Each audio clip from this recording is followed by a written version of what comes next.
Welcome to the Professor of Perseverance. I'm Dr. James Perdue, the Professor of Perseverance himself. Hey, the Professor of Perseverance podcast. There we go, podcast. Don't forget that podcast thrown in there. So, hey, we interview people, we talk to people, we, just sit down, drink a cup of Joe or whatnot, and then just talk about how we can help other people overcome some type of struggle they're going through.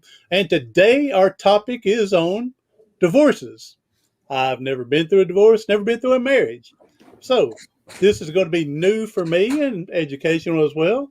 And so the topic is divorce, mainly not to exclude you ladies, but it's to help out the men, dads. So this guy here, he is on a mission to assist dads create a healthier and less dramatic divorce for themselves and their children. Guest today, Jude Sandoval, aka the Divorce Advocate. Jude, thank you for Wow. coming in, buddy. Wow, James, thank you. Fantastic introduction. I appreciate it very much, and I'm sincerely honored to be here today. Hey, I'm not going to lie to you. You sent information, I just read it. Well, I didn't brainstorm it. I just throw a little enthusiasm in certain areas, but hey, now you did the good part. Don't give all of our secrets away right away now. Come on. there we go. Well, thank you for being here. And again, I've never been through a divorce. Well, I mentioned earlier, I did go through a divorce once. It's with you. I talked to you off with the divorce once. My mom and I called him the sperm donor because I never met my real dad. They divorced before my first birthday. So I was way too young to think about it, even remember any of it. And so, and he was never part of my life. He never sent a birthday card, Christmas card. He was never involved. And he actually passed away at the age of 35 when I was 12 years old, maybe, I think, something like that. And my mom had found out he was passing away. And she sent word to him that if he wanted to see his two sons before he passed away, she would bring us to the hospital to see him and for us to meet him. And he never sent word to be with us. So she remarried when I was 6 years old, and that was the dad that I knew growing up.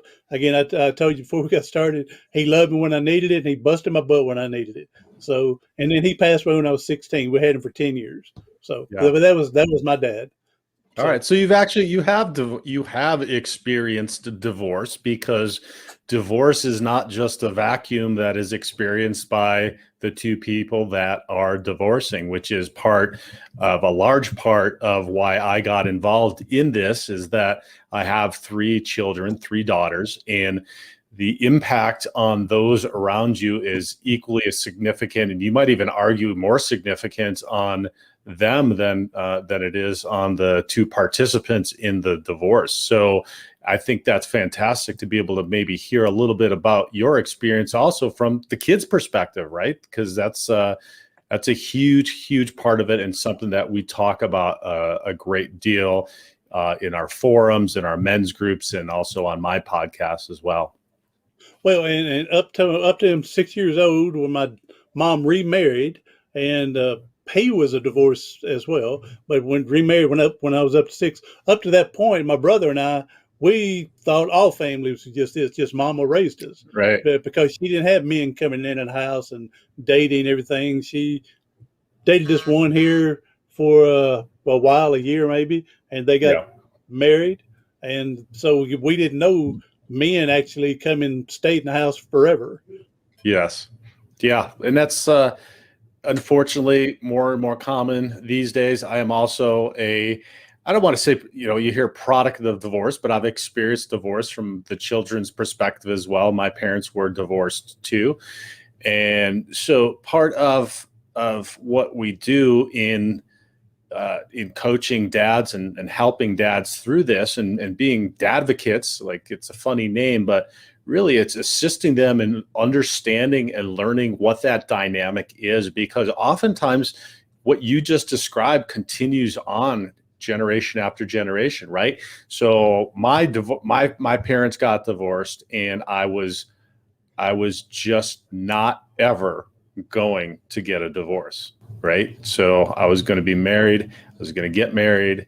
was going to take those vows. I was going to make sure that no matter what, love will prevail, and I will, no matter what, love so much and do whatever I can in order to make that happen. But as I had come to find out, the slow and hard way after is that I was basically perpetuating a similar dynamic or almost identical dynamic that I had experienced through childhood, like you described. Like, oh, I didn't recognize that man was supposed to come and stay. And so for me, I just perpetuated that same dynamic. And part of what we do in the work that we do is identifying what are those adaptive behaviors. So, right, we've created this personality, and we've created these personality traits and these behaviors that we've learned to do in childhood that have helped us get through our childhood, whatever those might be. It could be overgiving, it could be undergiving, or just a couple of examples. And then we take those into our relationships, except we found out in our adult life that those don't necessarily serve us the same way as they served us in our childhood. And then they could be described as maladaptive behaviors because it's not positively benefiting the relationship. And so then when you start to go through a divorce, it becomes really a huge opportunity. And I know some people out there listening go, oh, and some of the men, and I would have been the same as a lot of them during the divorce, say, what are you talking about, an opportunity? Are you seriously out of your mind? This is the most hellish thing that I'm going through. Why is this an opportunity? But if you can take the time to really start through a process in this chaotic time frame to understand kind of what your contribution was to why this didn't work out, then it can become a really awesome opportunity going forward. Now, it's not an easy opportunity, and any good opportunities aren't necessarily easy, but it's a great opportunity to stop and really look at that and then make those changes. I would think that, again, like I said, my real biological dad was never involved. And I've heard war stories from children, when I went to school, that mom and dad just argued all the time, even still divorced, and they're point blank in the middle of everything, it seems like. And so I'm kind of glad he wasn't involved, so I didn't witness that part. Right. But a lot of argument comes from people trying to one up, trying to be better, trying to whatever, throwing everything back in their face. And I would think that I would wish that the parents would grow up just long enough to get the kids to 18 years old and let them, and then if y'all want to throw down in war and whatever, the way the kids are not witnessing all of this. And I would think part of it, again, is, and of course you're an advocate for dads, I would think part of it is the dad is used to being the provider, being the healer, the helper, the doing everything. And now he only gets to do it once a week if he's lucky on the weekends, and gets frustration from that as well. Right.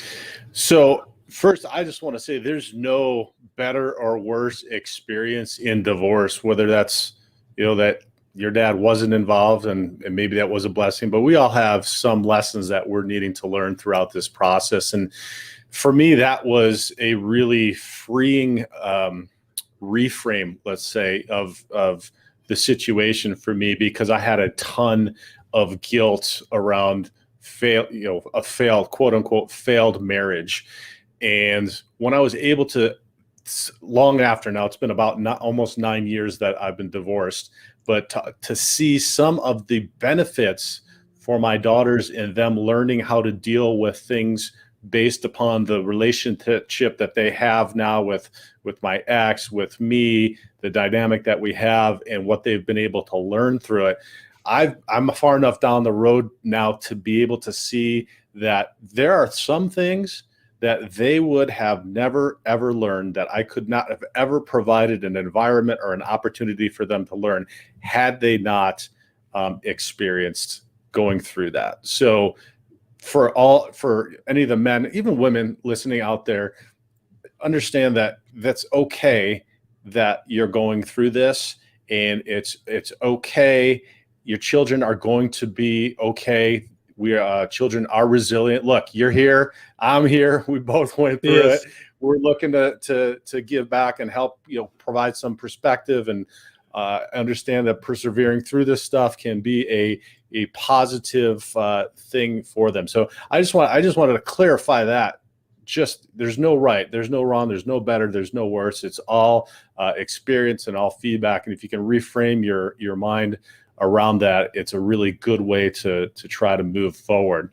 And then on your second point about the, going through this and then being a part-time father, if you will, that's a little bit of a challenge. And now I focus specifically on dads, divorced dads. And I did so because of the fact that I found that there's not a lot of resources out there in general for men divorcing, but very specifically for dads, because the dads have a completely different dynamic, right? If you don't have kids, you get divorced, you kind of go back to that single life. Dads have a whole different ballgame going on, whether you have one kid or 5 or 10 kids. It's a completely different challenge. You're alone now. You're parenting by yourself now. You described how a lot of men, and I would say the majority of men, are providers, and they've fallen into or decided consciously to be in that traditional family structure.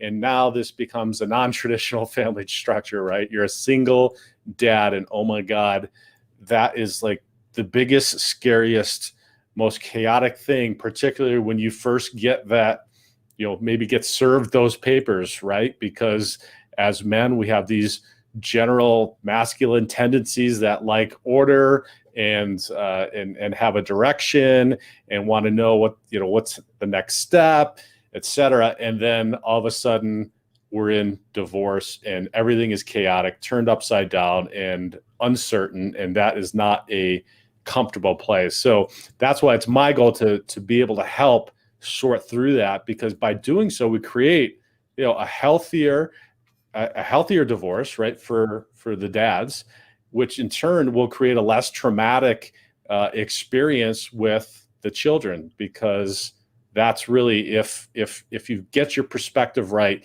you're focusing on how you can get through that in order to minimize the damage that you can do to the children.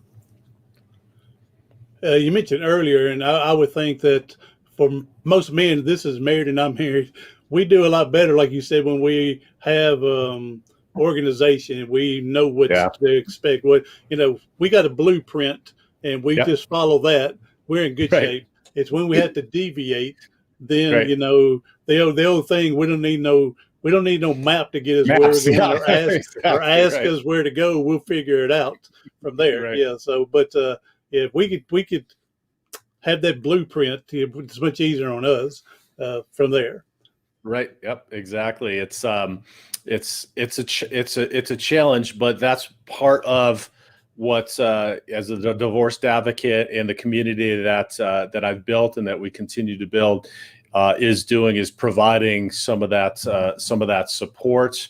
Firstly, because number one, we get really isolated and siloed in our families oftentimes, and then once you're split from your families, then what do you do? You've kind of had this lifestyle for such a long time. You're used to being dad. You've kind of got this routine. You're going to work and you're playing with, doing stuff with the kids and whatever else it may be. And then all of a sudden it's just totally different. And not to mention you're going through all this mental and emotional issues because the person you had planned on spending your life with is now no longer there, or maybe it's even so bad that you can't even talk to each other, or you're arguing, or whatever it may be, and it's just a complete degradation of like the whole relationship, which is sad in itself. And that's another thing that we talk about, and this was a big one for me as well, is grieving the loss of that. Like anytime you lose a relationship, when somebody passes away, it's kind of the same thing when you lose a relationship. When you lose your marriage, there's a process that you need to go through, and we don't know a lot of this stuff as men, and we've never been taught it. If we're like my family was, I never had a dad that was intimately involved in talking to me about feelings, or how are you feeling about this, or what should you do next? What's your path forward? Or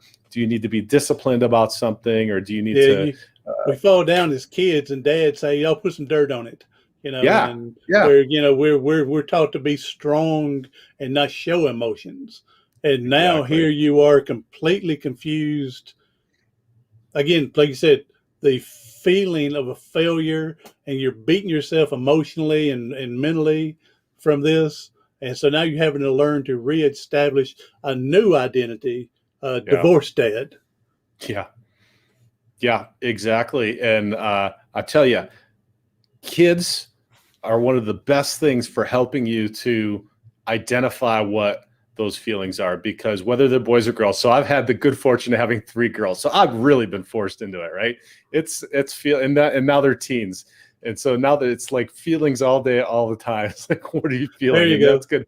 That could be all across the board on any given day from in my household. But it's been a really positive experience in the sense that, you see them and they are so open, right? They're totally open, and we only close off to those feelings because of those adaptive behaviors we talked about in the beginning of what you just described, which was throw some dirt on it, be stoic. Maybe, that was the message I always got from my father, brush it off, don't cry, and just get on with it. And man, I'll tell you what, that just does not bode well then when you get older and you get in relationships and you really need to be able to share those things with somebody else, particularly if you're trying to share a life and you're trying to raise kids and you're trying to do it in a healthy environment, because then it just all stays inside of you.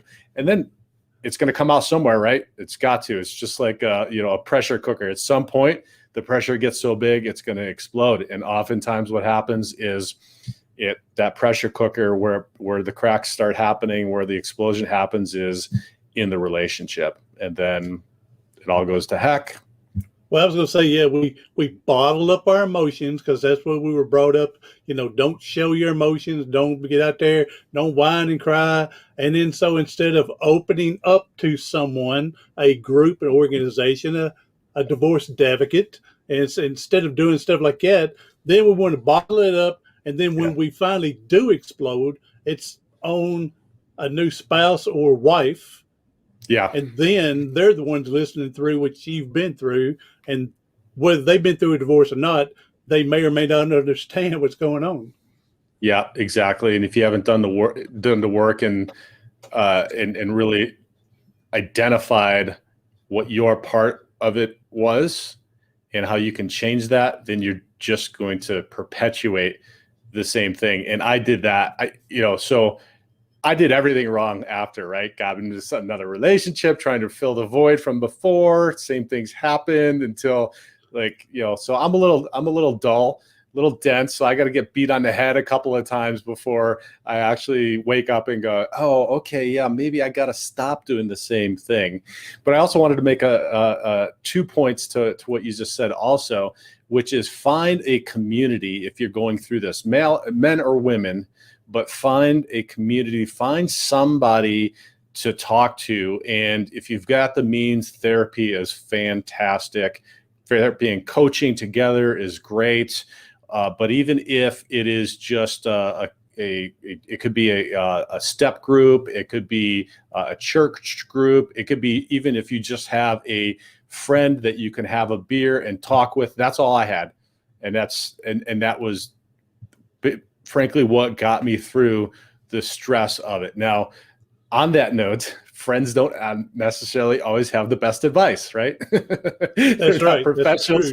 They care about you, but sometimes their advice is not great. So just take that with a grain of salt.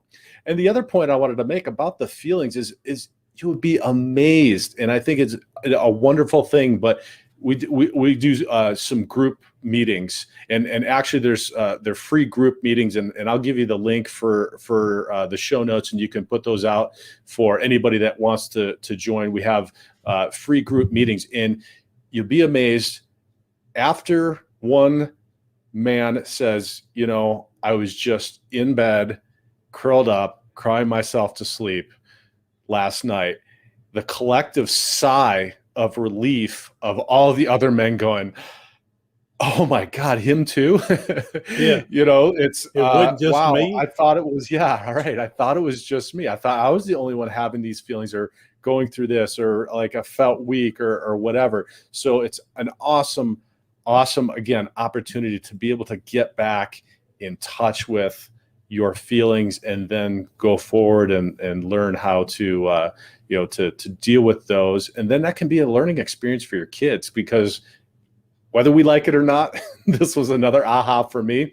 They're learning more from what I'm modeling and what you're modeling than anything I could possibly say at all. And so you start modeling that, being open with your feelings, being able to share that, being able to communicate effectively, and then it just becomes a really cool spiral. And then you break that, tradition that might, I don't want to call it a tradition, but that's that chain that continues to go through the generations that is unhealthy. Yes. Yeah, exactly. I was going to tell you, you talking about, crying yourself, emotion, everything. I used to be a school teacher, and I used to aggravate the kids sometimes. And I was a seventh grade teacher, and I would go like this when we talk about life expectancies and stuff. And I said, well, the women, you live on average 8 years longer than most men. I said, because you cry all the time, drop of a hat, you're crying. You're releasing this emotions, you're getting it out. I said, where men, they bottle it up, and then next thing you know, they're having a heart attack and a stroke because they're not releasing all this energy that they're bottled up. And then I would tell them, say, that's why once a week, I'll take a hammer and hit my thumb to make myself cry. And they just look at me like, what? Huh? So yeah, but we've got to be able to release these emotions. And you had mentioned about other organizations, going to a pastor, preacher, church, coaching. The great thing about it, at the end of our fingertips on these computers nowadays, we can find all this information just on the tip of our fingertips if we want to find this help. Yeah, that's absolutely true. And then there's also people like you doing these great podcasts and these work and making it more acceptable. It's not that it has or hasn't been acceptable, but it's just becoming more acceptable and something that people are talking about more and normalizing. And it's important that we do it, important that we know that it's okay. Now, men do it differently, and that's okay too. And that's the other part of what I'm trying to do here, and part of why my coaching business is specifically geared towards men and their masculine nature as dads, is that we process it differently. And a lot of the therapy that is out there right now. So I will say, if there's one thing to not be so much caution, but to discuss with a new therapist that you might be interviewing or a new coach that you might be interviewing, is talk about that, your masculine nature. And that's something that we've kind of been, these days, and I'm just going to say it as these days, like repressing this masculine nature, that it's bad, and it's not. Your masculine nature, your masculine tendencies, or masculine energy, as I describe it, is good. It is a force for good. And so if somebody doesn't understand that it is and can be a force for good, now, just like anything that is really can be a positive, there's also a flip side where it can be very negative and can be very bad, but expressed in a healthy manner, it can be very good. So I would absolutely recommend having that conversation with anybody professionally that you do get into or that you do get into contact with or are wanting to hire, that they do feel comfortable with that and talking about that and working from that perspective. Because a lot of it, while there's a proliferation of therapists, has become more common, there's a whole lot of it, and I would say the majority of it, that is feminine focused, which isn't bad, because it's necessary and it's great and is doing a lot of good. But we need also to have some that are focused on the masculine and how that works a little bit differently. So hopefully, we'll come back to an equilibrium here, in the future, as more of us talk about it, like you and I, and more people get involved in it and start making it something that's their focus, like I have. But for right now, it's something that you need to be aware of, because it can be very detrimental if you've got somebody that is working directly against what your masculine nature is, and how that manifests in your life and in your relationships and with your family. Whoops. During Sorry about that. My phone just went off in my earbuds. There you go. Have you done any reading or research to find out how soon after a divorce a man might get into some type of group discussion, some type of counseling? And there may not be an average. I don't know if they wait a year, 2 years, 6 months. I know everybody's different. I don't know if there was maybe an average about how fast maybe they may seek help. Because I would think, here's the thing that I'm thinking of. I attempted suicide years ago because I was brought up to be strong. Don't give out your weakness and things like that. And so I thought that going to counseling, seeking counseling, was a mental illness in itself. People thought you were crazy. And so that's what I was wondering.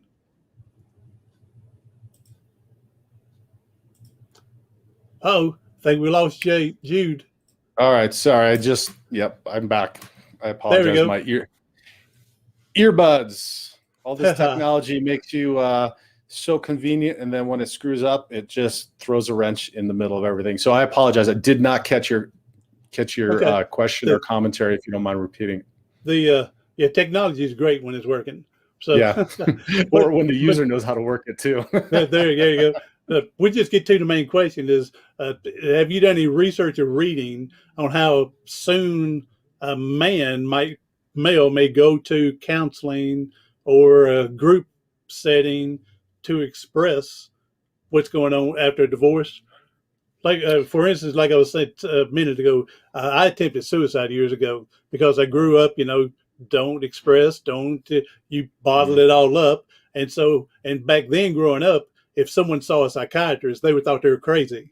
Right. And where we need to break that stigma, because I'm a firm believer, after, of course, living through this, that we need to exercise our mind as much as we exercise our body.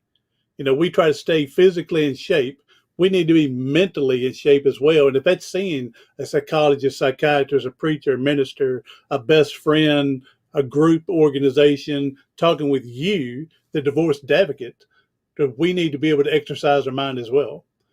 Yeah, that's a great analogy, James, of the exercise one with your body, because we hear all the time, okay, you got to do this much exercise, 30 minutes a day in order to keep your heart. We talk about that, but don't talk about that with our mind. And it is equally as important. Now, I don't have any statistics around as far as how soon you should, but I would say it's never too soon to start talking about it, because if you feel like you're unhappy in your marriage, or that there's trouble brewing in your marriage, or if you're to the point where you're filing for divorce, that there's something askew. And if there's something askew, it takes two people for that to happen. There's not just one person's behavior that is 100% the reason why something's happening. It's a dynamic, right?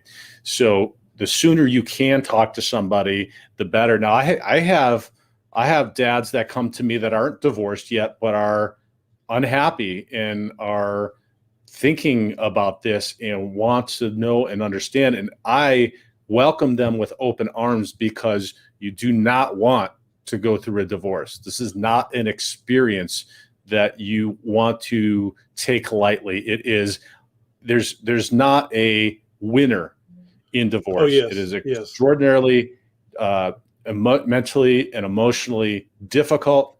It is incredibly expensive, and it will continue to be expensive because you're separating households, so it becomes an added expense.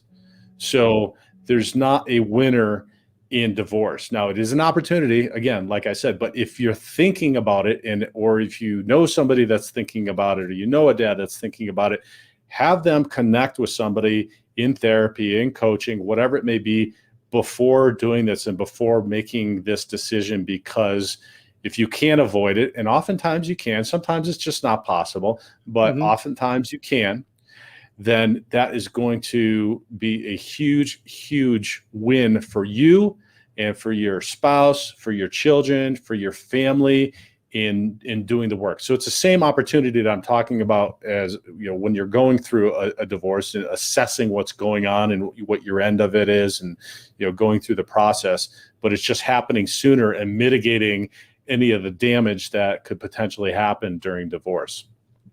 I would think that before you decide this is finally it, I would hope, like you said, more people would go find some type of counseling or something and find out if there's any way of, I mean, they're specialists for a reason.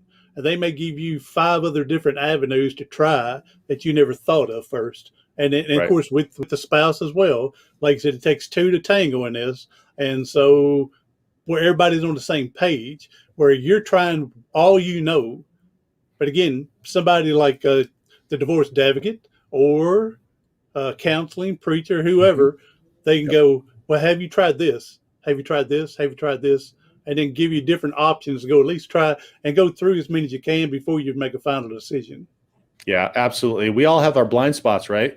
And yes, so we know what we know, and we don't know anything else. And we don't know what we don't know, right? So that's right. And so that's a fantastic advice. And it's you'd be surprised, because divorce has become so normalized that people don't think about it. In a society where we have 500 choices of cereals when we go to the grocery store in the cereal aisle, or no commitment to our cell phone provider if we just want to switch tomorrow, there's not that mentality of, let me really stop and assess what's going on. Let me see what it is maybe that I'm doing. And that's always a good start, right? You can't control the other person. You can't drive both buses at the same time. You can only drive your bus. That's a good place to start. It doesn't always mean that your spouse or your significant other is going to come along, right? But you can start that process. And even if you start it before, you're way ahead of the game, right? So if you start it before, you do the work, you try to do it with your spouse, but it doesn't happen.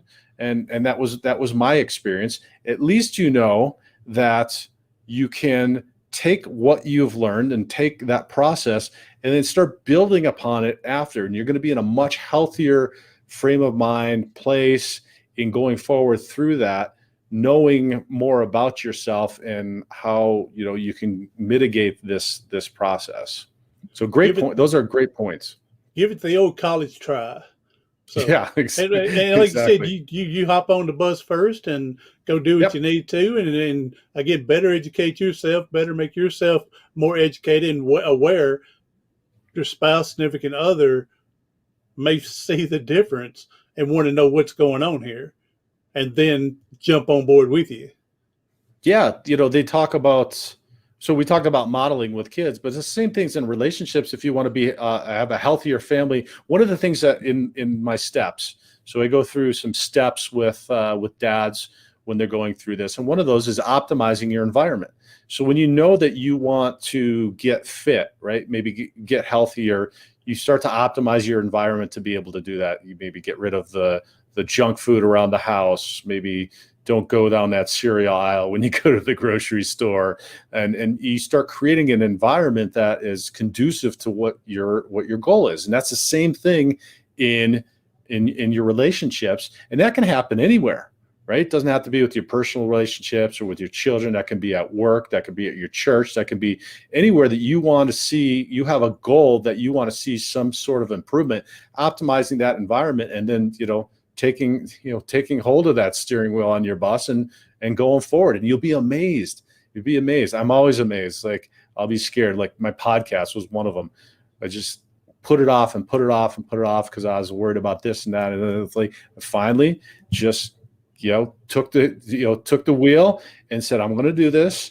And it's just like flourished. And so part of that is starting with the behavior. There's this old philosophy that you have to think about and get the mindset around all of this before you do it, in changing your personality, or that your personality is permanent. It is not. And the behavior precedes the change in your personality. So for instance, you want to become a podcaster, right? I wanted to extend this reach of the divorced advocate. And so I wanted to become a podcaster. So I could read all about it. I could buy all the equipment to do it, get all the subscriptions to everything. It doesn't make me a podcaster. I had to actually go and do it, have some really horrible podcasts. If you listen to some of the beginning ones, that's right. they're not great. They don't sound good. My abilities to communicate and interview or talk about stuff was not great. They're not phenomenal now, but they're better than they were before. That's that behavior. So now, I'm a podcaster. Am I a great podcaster? No. Am I a better one than I was before? Yes. So it's continually changing. So that personality, and so you apply that to personality. It's the same thing, whether that's, you want to be more fit, or you want to be more honest, or you want to be able to communicate better. Again, it's the behavior, taking that step to change that behavior, and then the rest of it will follow.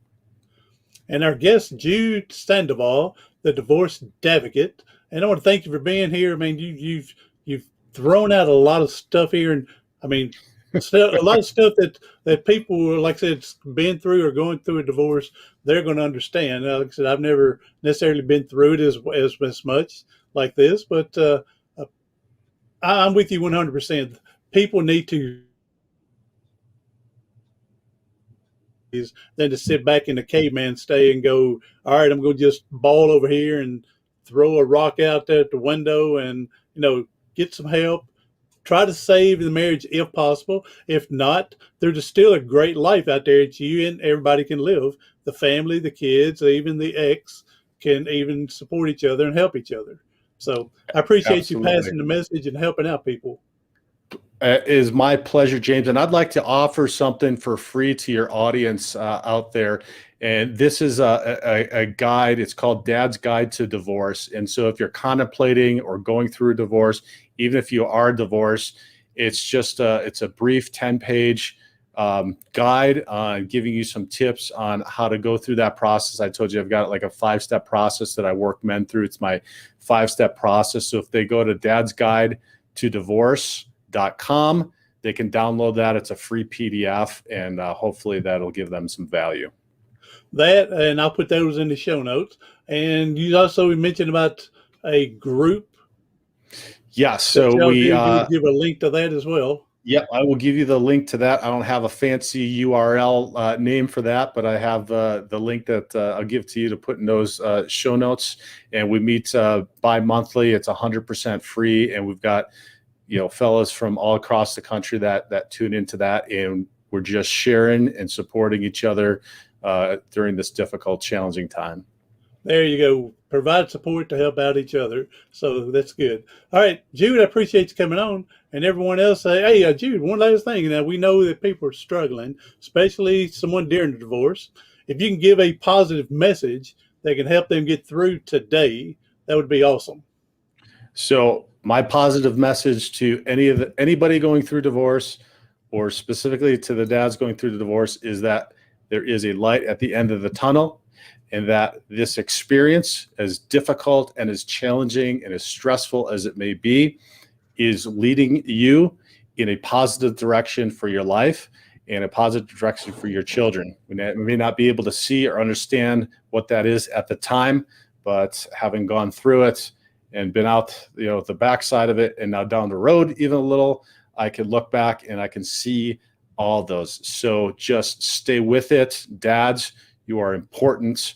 You're an important part of your children's lives. So make sure to take care of yourselves and get through this, and stay involved with your kids because they need you. hang in there and go through it as much as possible. We don't know the score at the end of the game until it's over with, so jump in and get active with it and go as well. John Amen. Bentley, thank you for coming in, buddy. Thank you. Great information. Jude has been awesome here, the Divorce Advocate. So you can go to his website. I'm sure you got a website to Divorce Advocate. TheDivorcedAdvocate.com. There you go. And we'll put that in the show notes as well. Everyone else, thank you for sharing. Go ahead and share this. Anybody coming in for the replay, thank you again. Find somebody you know that can use some hope and go from there. Everybody else, do something today, tomorrow, something next week that's going to help you persevere past your paralysis.